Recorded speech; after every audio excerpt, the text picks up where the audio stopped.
सभी के मन में एक सवाल है कि क्या इजराइल बेरूत को गाजा पार्ट 2 पोस्ट डिस्ट्रक्शन बनाना चाहता है, क्योंकि वहां पर भी टनल नेटवर्क है और बहुत खतरनाक टनल नेटवर्क है। अब आपको सीरिया फ्रंट के बारे में डिटेल में बताते हैं। वहां से सामने आए इजरायली अटैक के कुछ महत्वपूर्ण वीडियोस दिखाते हैं। सीरिया में इजराइल की वायुसेना का हमला नॉनस्टॉप जारी है। सीरिया में इजरायली डिफेंस फोर्सेस ने रूसी एयरबेस के पास हमला किया है। रूसी एयरबेस के पास, सीरिया में रूस के एयरबेस का नाम हमीम है। यहां अटैक करके इजराइल ने रूस के हथियार डिपो को तबाह कर दिया है। इस दौरान यहां तैनात रूस के एयर डिफेंस सिस्टम ने इजराइल की कई मिसाइलों को नष्ट भी किया। सीरिया में रूसी बेस के बेहद करीब हमला करके इजराइल ने रूस के साथ रिश्तों में तनाव को ज्यादा बढ़ा दिया। जानकार मान रहे हैं कि इजराइल ने यह अटैक इसलिए किया क्योंकि रूस ने ईरान की इजराइल पर मिसाइल स्ट्राइक का समर्थन किया था। बल्कि सच्चाई यह है कि ईरान ने सिर्फ 2 मुल्कों को बताया था कि वो अटैक करने वाला है। पहला है रूस और दूसरा है इराक। और इराक ने ही ये जानकारी अमेरिका को दी, इसीलिए कुछ घंटे पहले से लगने लग गया था कि अटैक हो रहा है। अमेरिका को थोड़ी बहुत तैयारी करने का वक्त मिल गया था। लेकिन यह जो हमला हुआ, इस हमले के बाद भविष्य में इजराइल की स्ट्राइक के खिलाफ रूसी एयर डिफेंस सिस्टम के इस्तेमाल की आशंका अब और बढ़ गई। इसे आप इस तरह से भी देख सकते हैं कि जाने अनजाने पश्चिम एशिया के तनाव में इजराइल के विरुद्ध रूस की सीधी एंट्री हो सकती है। वैसे सीरिया पर हुए इजराइल की एयर स्ट्राइक में एक बड़ा डेवलपमेंट यह भी है कि राजधानी दमिश्क की एक बिल्डिंग पर हुए हमले में नसरल्लाह के दामाद के मारे जाने की खबर। बताया जा रहा है कि हिजबुल्लाह का सीरिया से इजराइल के खिलाफ बड़े हमले का प्लान था, जिसके जवाब में यह कार्रवाई की गई। उसके साथ इस हमले में 2 और लड़ाके भी मारे गए हैं। खैर, यह बड़ी इंटरेस्टिंग खबर है, क्योंकि अगर आपको याद होगा म्यूनिक जो अटैक हुआ था, म्यूनिक 70s में ओलंपिक में, उसके बाद पूरी फैमिलीज को ट्रेस आउट किया गया था, जिन जिन लोगों ने वो अटैक किया था इजरायलीज के खिलाफ, और सबको मारने की कोशिश की गई थी। कईयों को मार भी दिया गया। दामाद वाली खबर इसलिए इंपॉर्टेंट हो जाती है। अब आते हैं तीसरे फ्रंट पर, यानी कि इजराइल बनाम ईरान की बात करते हैं। 1 अक्टूबर को ईरान ने इजराइल में 181 मिसाइलें दागकर सनसनी मचा दी थी। ईरान ने 3 प्रमुख ठिकानों को टारगेट किया था, जिसमें एक इजराइल का नेवातिम एयरबेस भी था। ईरान की ओर से ऐसे दावे किए गए थे कि उसने यहां तैनात 20 F-35 फाइटर जेट तबाह कर दिए। इजराइल ने इन दावों को खारिज किया, लेकिन, और यह बहुत बड़ा लेकिन, हमले के बाद अब यहां की एक सैटेलाइट तस्वीर सामने आ रही है। इस तस्वीर में एयरबेस के वो 5 अहम पॉइंट्स दिख रहे हैं जहां ईरान की मिसाइलें गिरी और तबाही मची। इसमें एक महत्वपूर्ण इमारत भी शामिल है। आप इस तस्वीर में साफ देख सकते हैं कि आसपास इजराइल के कई फाइटर जेट और बॉम्बर खड़े हुए हैं। ईरान का निशाना यह एयरबेस इसलिए था क्योंकि यहीं से फाइटर जेट उड़ान भरकर लेबनान और गाजा में तबाही मचा रहे थे, जिसमें हिजबुल्लाह चीफ नसरुल्लाह की भी मौत हुई।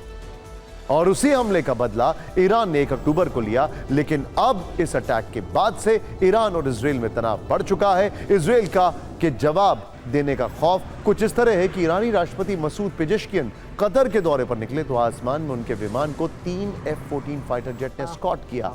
ईरान ने प्रेसिडेंट पेजेश्कियन ने कतर जाने से पहले आज भी इजराइल को तेहरान पर हमला ना करने की वार्निंग दी है। कहा है कि इजराइल ने गलती की तो इस बार ईरान 1 अक्टूबर से भी बड़ा हमला करेगा। वहीं ईरान के चीफ ऑफ स्टाफ मोहम्मद बगेरी ने कहा है कि इजराइल ने अटैक के बारे में सोचा भी तो ईरान पूरे इजराइल में इंफ्रास्ट्रक्चर को तबाह कर देगा।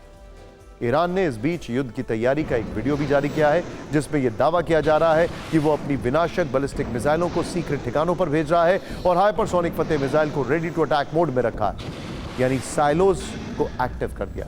1400 किलोमीटर की रेंज वाली इस फतेह हाइपरसोनिक मिसाइल से ईरान ने 1 अक्टूबर को भी इजराइल पर अटैक किया। यह बहुत इंटरेस्टिंग खबर है। ईरान ने इजराइल के टॉप लीडर्स और टॉप कमांडर्स की किलिंग के लिए एक हिट लिस्ट भी बनाई हुई है। यह लिस्ट वायरल है और इसके सामने आने पर ईरान बनाम इजराइल की वॉर टेंशन नेक्स्ट लेवल पर चली गई है। हम आपको ये लिस्ट दिखाते हैं, इसमें नाम जो है वो ध्यान से देखिएगा। इजराइल के प्रधानमंत्री नेतन्याहू सबसे ऊपर, रक्षा मंत्री योव गैलेंट, सेना प्रमुख हर्जी हेलवी, इजरायली वायुसेना के कमांडर तोमर बार, इजरायली नौसेना के कमांडर सार सलामा, ग्राउंड फोर्सेस के प्रमुख तामिर यादई, जनरल स्टाफ के उप प्रमुख आमिर बाराम, सैनिक खुफिया प्रमुख एहरोन हलीफा, उत्तरी कमान के प्रमुख ओरी गार्डन, मध्य कमान के प्रमुख यहूदा फॉक्स, दक्षिणी कमान के प्रमुख एलेजर टोलेडानो। यह लिस्ट हिब्रू और अंग्रेजी दोनों ही भाषाओं में जारी की गई है, जिसमें तस्वीरों के साथ 11 लोगों के नाम है। इस लिस्ट को इजरायली आतंकवादियों के खात्मे की लिस्ट के रूप में जारी किया गया है, लेकिन इसको एक आम वॉरफेयर में सायोप्स कहते हैं, साइकोलॉजिकल वॉरफेयर का एक हिस्सा होता है।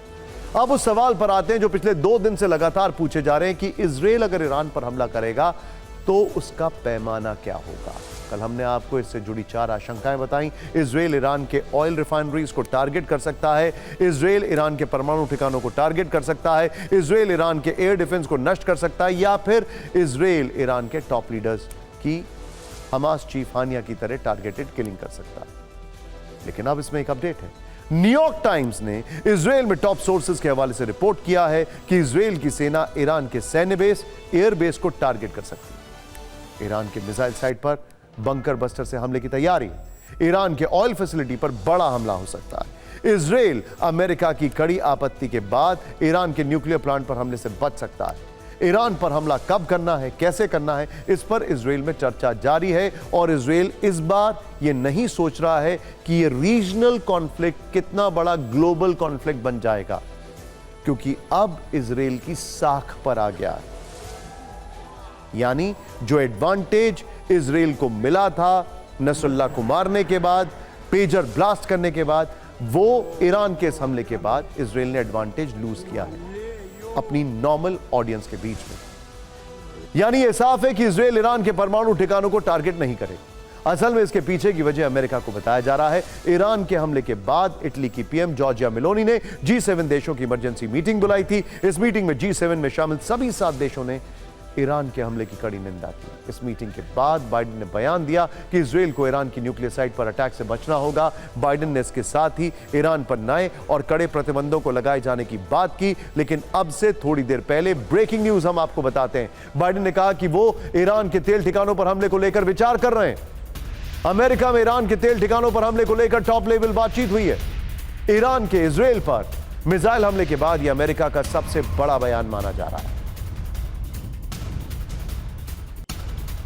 सोचिए ईरान के तेल ठिकानों को टारगेट करने के पीछे की वजह क्या है। क्योंकि चाहता है अमेरिका ईरान के तेल ठिकानों को टारगेट किया जाए और ईरान की एक इकोनॉमी का बड़ा हिस्सा खत्म कर दिया जाए और जो ब्लैक मार्केट में ईरान का तेल बिक रहा है उस पर अंकुश लगाया जाए। एक तीर से 2 निशाने, और इसमें अमेरिका का फायदा है क्योंकि फिर उसका ऑयल का स्टॉक बाहर आएगा, उसकी इकोनॉमी और मजबूत होगी। अब नेतन्याहू कैसा जवाब देंगे ये तो वही जान रहे होंगे, लेकिन पश्चिमी एशिया में जिस तरह से तनाव के बादल मंडरा रहे हैं उससे एक बात साफ है कि इसका असर पूरी दुनिया पे पड़ सकता है, पड़ना शुरू हो गया है। भारत के शेयर बाजारों को अगर आप देखें तो इसका एक सबसे बड़ा ट्रेलर देखने को मिला है। ईरानी हमले के एक दिन बाद आज खुले शेयर बाजार में हाहाकार मच गया। कल आपको पता था 2 अक्टूबर थी इसलिए छुट्टी थी, लेकिन आज इसको क्या कहा जाए, ब्लड बाथ। सेंसेक्स अपने ऑल टाइम हाई से लगभग 4% नीचे गिरा है। सेंसेक्स आज करीब 1770 अंक, 1769 टू बी वेरी प्रिसाइज अंक नीचे गिरा है। निफ्टी में भी लगभग 550 अंक की गिरावट, और निवेशकों को एक ही दिन में 11 लाख करोड़ का भारी भरकम नुकसान पहुंचा है। और यह तब है जब अभी इजरायल का जवाब बाकी है, और उस जवाब के बाद पूरी दुनिया में कैसे भयानक हालात बनेंगे इसकी आप अभी सिर्फ कल्पना कर सकते हैं। लेकिन जो फाइनेंशियल एक्सपर्ट्स हैं उनका मानना है कि स्टॉक मार्केट फ्यूचर सिचुएशन को डिस्काउंट करता है, तो ऐसी गिरावट आगे भी देखने को मिल सकती है। इतनी खतरनाक तो नहीं, लेकिन डिस्काउंट करने के लिए मार्केट करेक्शंस हो सकते हैं। वैसे फिक्र पश्चिम एशिया को लेकर बड़ी हुई है, तो आपको एक युद्ध से जुड़ा लेटेस्ट अपडेट देते हैं। रूस यूक्रेन युद्ध से एक ऐसा वीडियो सामने आया है जिसने पूरी दुनिया को झकझोर दिया। ये शॉक वेव्स देखिए जरा आप। मैं चाहूंगा इस वीडियो को एक बार फिर से प्ले करिए आप, एक बार फिर से प्ले करिए। धमाके के बाद देखिएगा जरा, फिर से प्ले करिएगा इसको। ये धमाका हुआ और यहां तक शॉक वेव्स जो आ रही है, ये देखिएगा। ये शॉक वेव्स देख रहे हैं आप। ये father of all bomb, father of all bomb है फैब 9000, जिसका इस्तेमाल किया रशिया ने। यह अटैक वोवोचांस्क में किया गया। फैब 9000 एरियल बम से हमला किया गया। यह रूस का सबसे शक्तिशाली नॉन न्यूक्लियर थर्मोबैरिक बम है, और इसके धमाके से यूक्रेनी सेना का अंडरग्राउंड बेस तबाह हो गया है। लेकिन अब एक अलग धमाके की बात करते हैं जो कि आए दिन देखने को मिल रहे हैं, और वो जुबानी धमाका कंगना रनौत का।